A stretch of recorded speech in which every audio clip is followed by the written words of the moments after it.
po namin na ito'y mga bago na sistema na ating ginagawa. Ngunit kagaya ng aking nasabi ay napipilitan tayo dahil sa mga puwersa na kuminsan ayaw tumulong sa ating mga kababayan. Ngunit gagawin natin ito upang makatiyak naman ang taong bayan na hindi napakalaki ang kanilang ginagastos para naman sa kanilang pagkain, para sa bigas.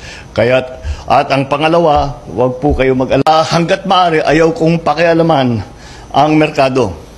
At pabayaan natin, let the market do its work. Ngunit ay pinapakialaman na ang merkado natin.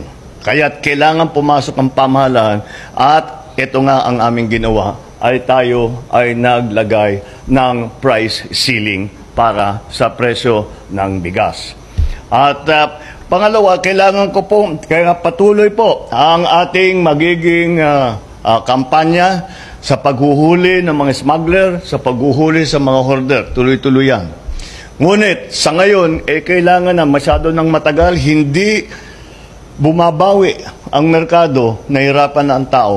Kaya napilitan ang gobyerno na pumasok at magsabi na maglagay tayo ng price control para naman naghihirap na ang tao. Dapat naman, wag na natin dagdagan ng ilang kahirapan. Kailangan ko may paliwanag. Ito po ay pangsamantala lamang.